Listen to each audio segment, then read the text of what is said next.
আল্লাহ তাআলা সম্পর্কে পূর্ণাঙ্গ করতে কোন বই পড়াবো? পূর্ণাঙ্গ জানতে মনে হয় নাকি? জ্ঞান অর্জন করতে? ও জ্ঞান অর্জন ওদিকে চলে গেছে, আমি পড়তে পারছি। জ্ঞান অর্জন করতে কোন বই পড়বো? রহমান আরশের উপর উঠেছেন পড়বেন। রহমান আরশের উপর উঠেছেন পড়বেন।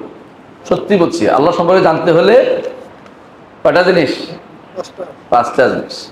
আল্লাহু আহাদ, আল্লাহু সামাদ, লাম ইয়ালিদ ওয়া লাম ইউলাদ ওয়া লাম ইয়াকুল লাহু কুফুয়ান আহাদ।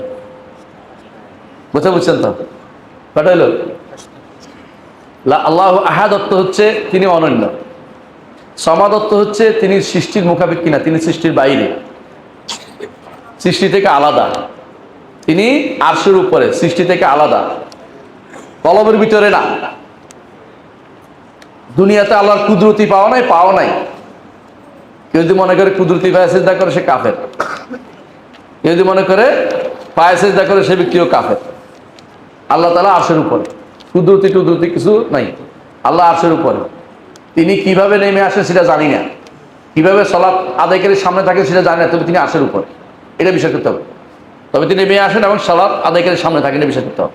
ধরন জানি না। সূর্য কোথায় থাকে, কত উপরে, নেমে আসে কিনা, আলো আসে কিনা? সূর্য কেউ যদি বলে সূর্য আলো পড়ছে, অসুবিধা, সূর্য শামসু ফিল বাইত, হাদিস এটা আছে না? ওই যে সাহাবায়ে কেরাম আসরের সালাত পড়তেন, সূর্য তখন ঘরে থাকতো, সূর্য ঘরের ভিতরে। এটা তো আমরা এখন আমাদের হিসাবে বুঝছি, সৃষ্টির ভিতরে বুঝছি। স্রষ্টারটা বোঝা সম্ভব আমাদের কারো নাই। স্রষ্টার কোনো উদাহরণ দেওয়া যায় নাই। আমি শুধু সৃষ্টির উদাহরণ দিচ্ছি যে সৃষ্টির ব্যাপারে আপনি বুঝেন যে দূরে থেকেও কাছে থাকা যায়। আল্লাহ রাব্বুল আলামিন আরশের উপর থেকেও আমাদের নিকটে, এটা বিশ্বাস করতে হবে।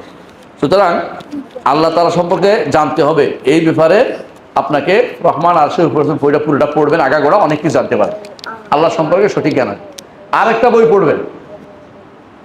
পড়বেন আল্লাহর নাম ও গুণ সংক্রান্ত, আল্লাহর নান্দনিক নাম ও গুণ, এই বইটা পড়বেন। আল্লাহ সম্পর্কে সঠিক জ্ঞান অর্জিত ইনশাআল্লাহ।